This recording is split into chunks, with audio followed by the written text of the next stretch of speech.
Welcome to the Panther's Den, Campbell Savona's Athletic Podcast. Meet our athletes, coaches, learn about our athletic programs, and hear what it's like to bring hard work and teamwork to the field. Now welcome Athletic Director Mr. Lovelace to bring us the grit and glory and insight to high school athletics. Welcome to the Panther's Den. My name is Jim Anderson. I'm sitting in for Bob Lovelace, the athletic director, and I have the school's baseball team with us today, our CS Panthers varsity baseball team. I'm going to have them introduce themselves around the table, and then we're going to talk baseball. I'll start here with Zane.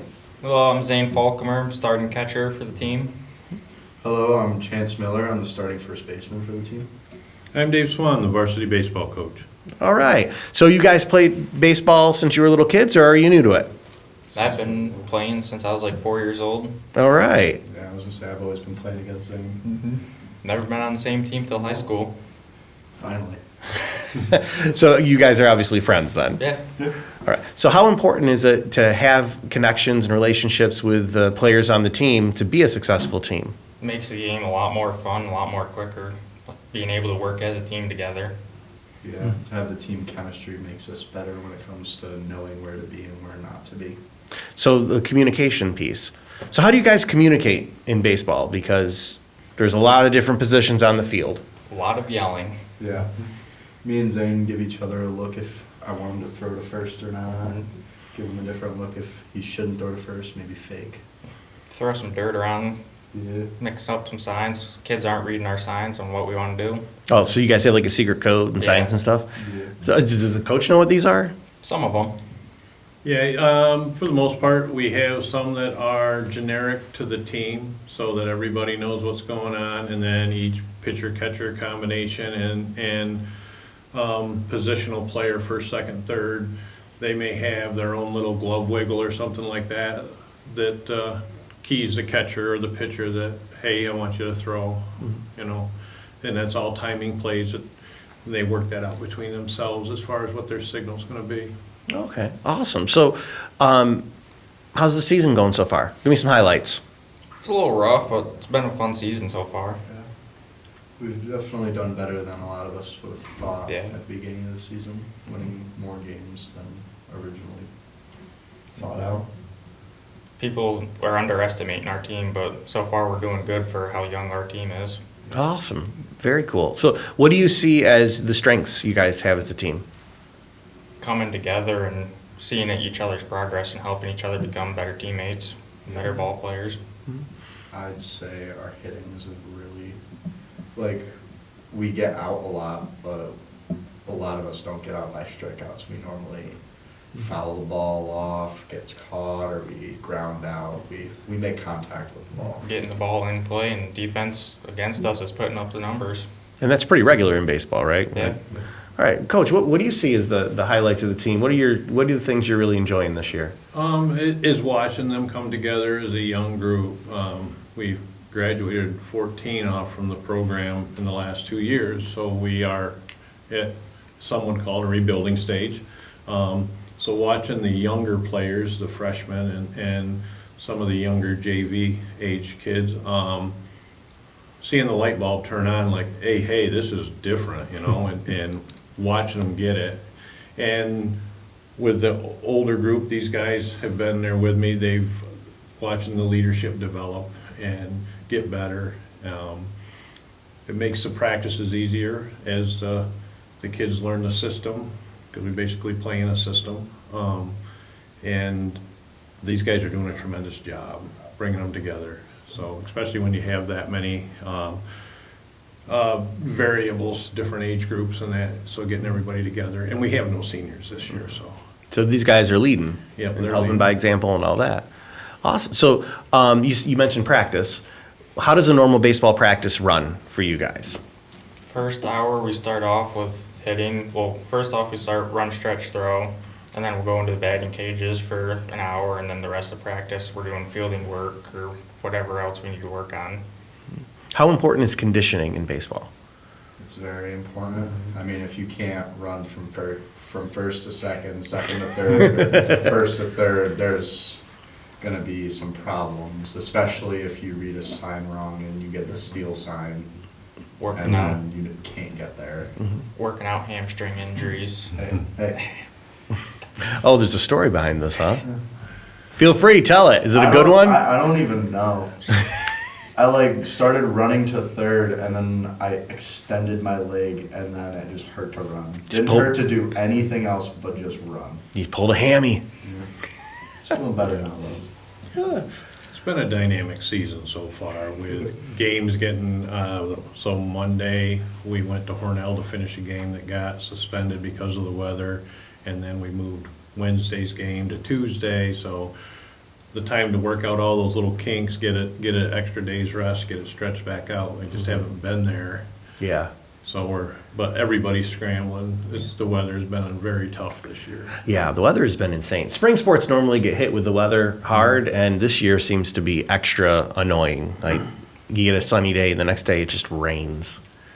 Last year was hard, but I think this year's harder with games and stuff. Yeah. So looking at your teammates, who are some up-and-coming stars, some of the younger players where you're thinking, man, they're going to be good as they get older if they work hard and stick at it? Definitely our freshmen. Because we got 2 ninth graders just coming up from modified for their first year, and now they're up here playing varsity. They both got a lot to learn, but they're making great improvement every single day. That's awesome. Especially cool to see them be able to grow. I noticed a theme as our conversation happening is really around the growth mindset. It's like how everyone's growing, and you're really comparing how much better from day to day, week to week you guys are doing, and it's leading to winning some games you didn't think you would in a rebuilding year after losing so many seniors last year. Yeah. They're like I say, they're doing outstanding, and that's typically where we like to take the program is not only growth on the baseball field, but how everything that they do within our game translates into life. The ability to go to the plate, strike out, they see that as a failure, but you got another chance. You need to put it behind you and step up and do it again, try again. If you boot a ball, put it behind you, short memory, get right back into the game, and then try and translate that with life lessons and stories, which these guys know I have a ton of stories. But okay, he opened the door. I love the connection to lifelong lessons, life lessons in baseball. All right, what's Coach's best story? There's a lot of them. There's a lot of them. Oh, give me a good one. I don't know what good one, the best one. He told one about when he was coaching modified on a bus ride back from Alfred Almond that one of his players that he was coaching, his first year modified, was it? That he ate 4 20-piece nuggets. oh yeah. Yep. Finished it all with 4 large fries before anybody finished their food. So when did he throw up? He didn't. It was amazing to watch. That's a kid can hold on to some nuggets. Yeah, that was amazing to watch. So what's the life lesson in that? You said he taught through his stories. Never give up. Never give up. Never give up, even if you're setting yourself for a heart attack at 48 with all the nuggets and fries. Wow, that's crazy. What's one of your favorite ones you like to tell the kids? Life lessons. So I had the unique opportunity to, prior to me, both of my varsity coaches are still alive. So I played for Wayne Beardsley in my junior year, and I played for Kurt York his first year as varsity coach. And then I had the opportunity to take over the program from Kurt when he retired. So for these guys, it's just there is life beyond high school. You're not done at this point in time. We try and promote playing the game and approaching it the right way, whether they want to go on and play baseball in college, which we've had 10 kids since COVID, coming out of COVID, go on to play at the college level. That's great. That's some good numbers. That's double the national average for the school. That maybe it's wrestling. You know, we have one that right now whose dream is to go on and wrestle at the college level, and that no matter what it is, that this sport will help you get there, and to not just focus on the sport that's your A sport, focus on multiple sports, because they're going to help you along the way, prepare you. especially this one for failure, because when you start over at the college level, you're at the bottom of the barrel again. You're Humbling. Yeah, and you got to work your way up. And one of our graduates from 4 years ago, he's graduating from Elmira College this year, has set multiple records in their program. Caden Bowl. That's amazing. That's awesome. Yeah. Caden, oh my gosh, I remember when he was in elementary school. Yeah. Unfortunately, his season ended somewhat tragically. He was in a collision with another player and had to have emergency surgery, so he misses his last 5 games. He holds records there, and it's just nice that it ties back to our program, and they were the group that set the tone that, hey, we can do this. Mm-hmm. That's an inspiring story. That's awesome.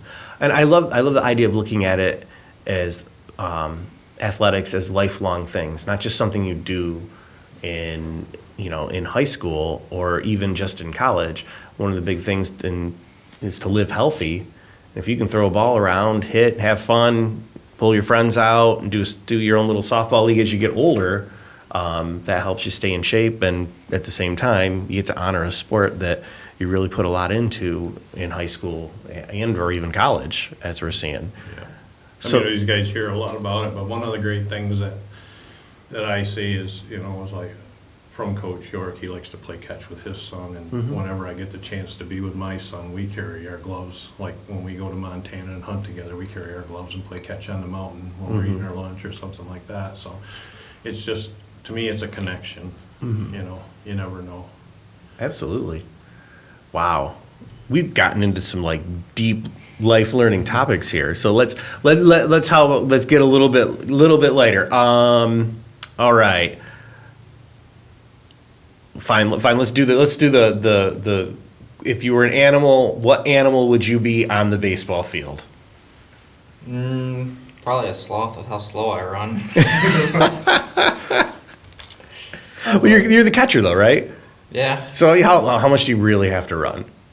that depends on how wild the pitch is. True story. All right. I'd say Kodiak grizzly bear. Kodiak grizzly bear. You ever Wow. seen those things? Those things are huge. All right. Yeah, he's a large presence on the field. That's nice. What do you think Coach would be? Coach, I'd say an orangutan, because he's wise. Orangutans are like the smartest animals, and there's always a new lesson to coach. Oh, I was thinking the wise owl. Every practice we learn something new with him. Yeah.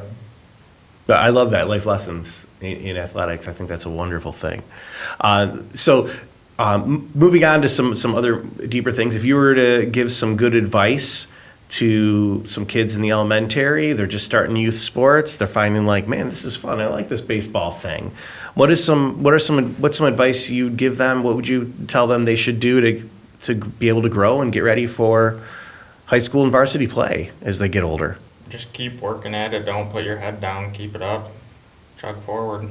You're going to always get an opportunity to play at the varsity level, so work as hard as you can so you get that starting spot at the position you love most. All right. Coach? It's just to keep playing. Don't. It's real easy in today's days and times to not go out and do things, but to get involved with multiple sports. Try them all. Don't get focused on just one. And you take a tennis ball and go out and hit it around the yard. Wiffle ball. That's just great. And just stay involved with anything and everything. I mean, if you think back to the days when we were in school and how many times we would meet up out and play basketball or football or get a bunch of guys together and just find something to do, and there's leagues out there all the way up through to do things. Or if all else fails, right, they text me and I come down and hit baseballs to them or throw batting practice. That's one thing we do. I enjoy all summer is that a lot of the kids, especially the ones that are playing outside of school or whatever, I make myself available year round. If they want me to come down and throw BP or just open up so they can get in the cages. So It's just something you're passionate about and enjoy doing. Yep. Oh yeah, that's probably the biggest story, or one of the neatest little trivia things, because baseball is a big part of our family. But there's been 4 generations of my family that have played at Dunn Field. Oh wow, really? Yeah. That is very, very cool. My grandfather in the 30s, my father in the early 60s, and then my son and I both played there. So you're looking generations of baseball. You hear that, guys? Yeah. Carrying a lot of knowledge there with your coach. Speaking of your coach, let's do the 3-word challenge. What are 3 words you'd use to describe Coach? Caring, loud, and proud. Observant, wise, and loud. Wow. I think that's like a perfect time to put a pin in it and tag this. That's like one of the greatest things I think you could say in honor of your coach. I'd like to end with this last thing. So, Coach, anything you want to say to your team? Anything you want to say to anyone who's thinking of going to a baseball game? Anything about the program? Well, I think the program is headed in the right direction. I'm excited about what next year will bring. Added some kids that have, a lot of these guys have played Little League, played at the lower levels with, done other sports with. I think I'm really excited with that. I have had the opportunity in the past to coach summer teams that were combined from Campbell, Savona, and Bradford. So I'm really excited to see what that brings. And for our guys, they just keep grinding every day. They really have bought into the program that's out there for them. And come out and support these guys. They're working hard to make a difference. They understand we're going to take our lumps on some of the programs that are up on the top of their game right now. But we'll climb that hill and we'll be up there to compete again. I mean, that's where we started out in the past with that. We had a group that dug out 3 straight league championships. These guys are going to be there. They know what they want to do. We have goals for this season and the goals for next season already. So. Yeah, and you said one thing that I forgot to talk about. You're the first podcast we've had since the board voted on merging with Bradford for athletics next year. You guys aren't seniors, so you're going to be part of that. I'm assuming Bradford's got some good talent to bring to us to build our team. So what are you guys most excited about that? Being able to play with old teammates, because Little League, we played with Bradford kids. So we know the kids coming up and who we'll be playing with. Mm-hmm. I'm excited to make history, you know? I want every sport to do well and everything, get a sectionals title and everything. That would be awesome to have for our school. 2026, 2027, Camp El Savona, every single sport had a sectionals title. I love that vision. I would love that for vision. It to happen. Yeah. I think that's going to be wonderful. I was the first graduating class of 93 with Savona, and I'll say that was an incredibly positive experience for me. I still made friends from Savona. Just that one year we were seniors together for life. Like, we're still hanging out and talking to each other, and it really helped to improve our programs when the Savona kids came in with us to Campbell, and now we've created a real tight-knit community between those two districts over 30 plus years. Yeah. So I think this next chapter in athletics with Bradford and whatever happens with the merger study down the line, there's some really cool stuff that can come out of this. It's really interesting because back in my day, we used to have a basketball tournament called the Little Three, and it was Campbell, Savona, Bradford. Mm-hmm. So now we'll come together and just show people what small town grit is all about. Absolutely. I think that's a small town grit. That might be the theme as we go into next year. Small town grit and sectional titles. All right. Now, that's a great way to end it. Yeah. Awesome. Thank you guys so much for coming in and talking about the baseball program. I hope people enjoy this. I hope the little kids sitting at home that listen to this are thinking of how they want to get into baseball and into athletics as they go through the elementary school into the junior high and eventually walk the field with Coach Swan on the varsity team. So this is Jim Anderson, the Panthers Den. We're signing out. Have a great day, everyone. Go Panthers. Tune in to our next episode of the Panthers Den. Until then, go Panthers!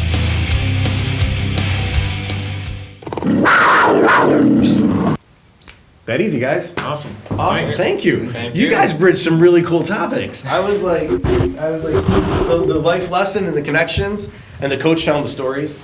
I love that. Well, this is my 34th year of coaching. Oh, here, let me get a picture of you guys because I remembered. I saw my phone before I left. Sometimes I forget this and it just drives me nuts because I'm like, oh, I didn't get a picture of everyone. All right. Big smiles. Awesome.